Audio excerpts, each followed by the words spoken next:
পুজো শুরু হয়ে গেছে। মণ্ডপে মণ্ডপে মা চলে এসেছেন, চারিদিকে আলোর রোশনাই। আর তারই মাঝে আমরা হয়তো ভুলে যাই সেই মানুষগুলোর কথা যারা এই পুজোয় মুখ কালো করে ঘুরে বেড়াচ্ছে, যাদের হয়তো পুজোয় একটা নতুন জামা হয়নি। তাদের কথা আমরা ভাবতেই ভুলে যাই, কিন্তু তিনি ভেবেছেন। তিনি রায়গঞ্জের বিধায়ক কৃষ্ণ কল্যাণী মহাশয়। তিনি এই মানুষগুলোর কথা ভেবে পুজোর আগে তাদের মুখে হাসি ফোটাতে তাদের হাতে আজকে তুলে দেবেন নতুন বস্ত্র।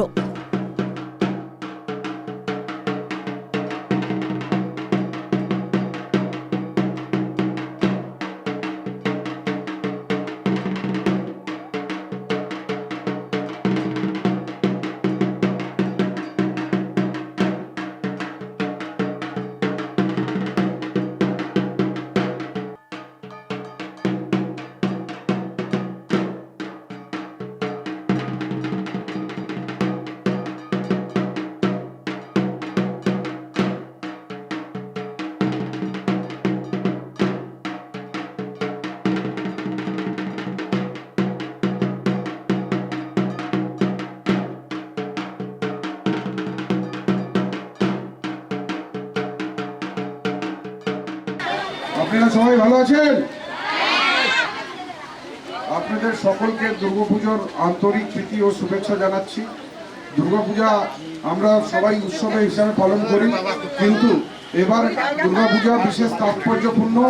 এবার দুর্গাপূজা আমরা মহা উৎসব রূপে পালন করছি। আপনারা দেখেছেন গত মাসের 21 সেপ্টেম্বরে রায়গঞ্জের রাজপথে একটা কার্নিভ্যালের আয়োজন করা হয়েছিল।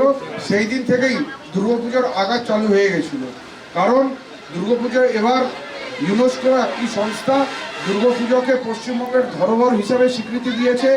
দুর্গাপূজা আপনারা জানেন যে পশ্চিমবঙ্গে শুধু নয়, ভারতবর্ষের অনেক বিভিন্ন প্রান্তে হয় তথা বিদেশে হয়, কিন্তু তা সত্ত্বেও যে দুর্গাপূজা যে পশ্চিমবঙ্গের ধরোহর তার স্বীকৃতি পেয়েছে, সেটা আমাদের জন্য অনেক গর্বের বিষয়, আমাদের জন্য অনেক সম্মানের বিষয়।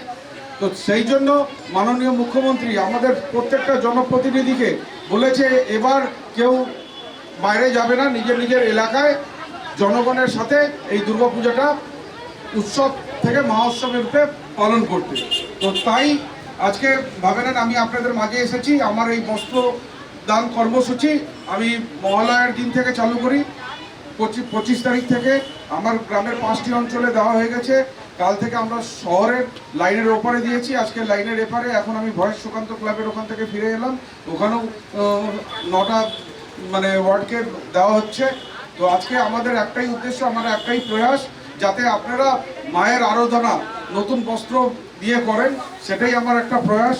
আপনারা সবাই ভালো থাকবেন, সুস্থ থাকবেন। আমি মায়ের কাছে আরাধনা করছি যে আপনাদের জীবনের, সকলের জীবনে মঙ্গলময় হোক, সবাই যাতে ভালোভাবে থাকতে পারেন, সবার জীবনে সুখ শান্তি সমৃদ্ধি থাকুক, এটাই আমি প্রার্থনা করছি। আপনারা সবাই ভালো থাকবেন, সুস্থ থাকবেন। ধন্যবাদ।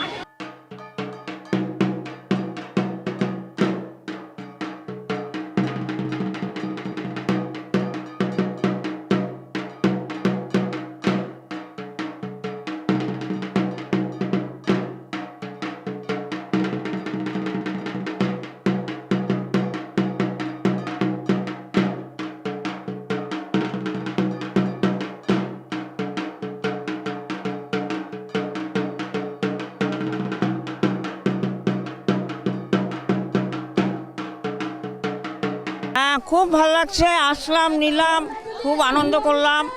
আরও পূজাতে আনন্দ করব, শাড়ি পরবো, খুব ভালো লাগছে।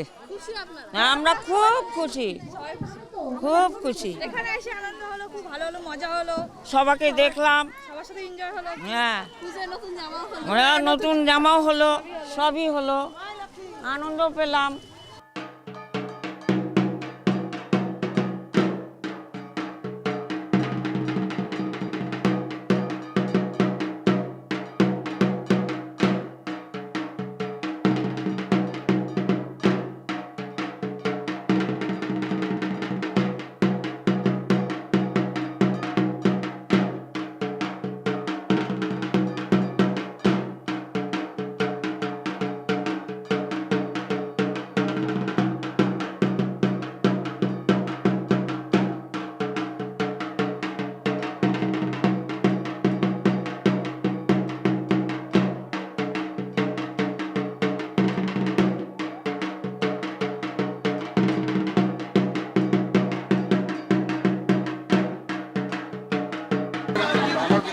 এখন 5টি অঞ্চল রয়েছে, আপনার মারাইপুরা, গৌরী, বাহির, কমলাবাড়ি 1 আর কমলাবাড়ি 2।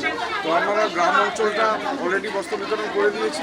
কাল থেকে আমরা শহরে দিচ্ছি। কালকে লাইনের ওপারে 15টা ওয়ার্ডে দিয়েছিলাম, আজকে লাইনের এপারে ভয়েস সুনামপুর থেকে ওখান থেকে 7টা ওয়ার্ডে আমরা দিয়েছি, আর এখানকার 5টা ওয়ার্ড সংলগ্ন এরিয়ায় আমরা আজকে বস্ত্র বিতরণ করছি। আমাদের আমার প্রয়াস রয়েছে যাতে যারা একটু নিডি পিপল যারা রয়েছেন, হ্যাঁ, প্রিয়জনদের, তারা যাতে মায়ের আরাধনা নতুন বস্ত্র পরে করতে পারে, তাদের মুখে একটু হাসি ফোটাতে পারি, এটাই আমার প্রয়াস আছে। সেই জন্য এই কর্মসূচি।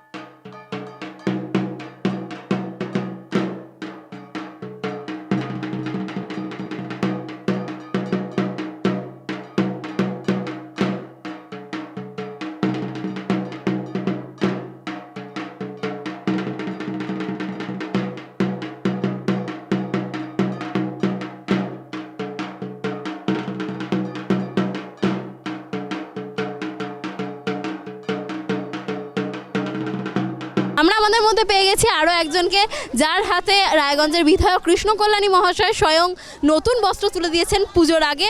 আমরা শুনে নেব তার কাছ থেকে কেমন লাগছে পুজোর আগে নতুন জামা পেয়ে। খুব ভালো লাগছে, কারণ দুর্গাপুজো তো সামনে, তারপরে শাড়িটা পেয়ে ভালোই লাগছে। এই যে বিধায়ক আপনাদের হাতে নিজে একটা জামা তুলে দেওয়ার, নতুন কাপড় তুলে দেওয়ার যে আনন্দ, সেটা কেমন লাগছে? খুব ভালো লাগলো, খুব ভালো লাগছে।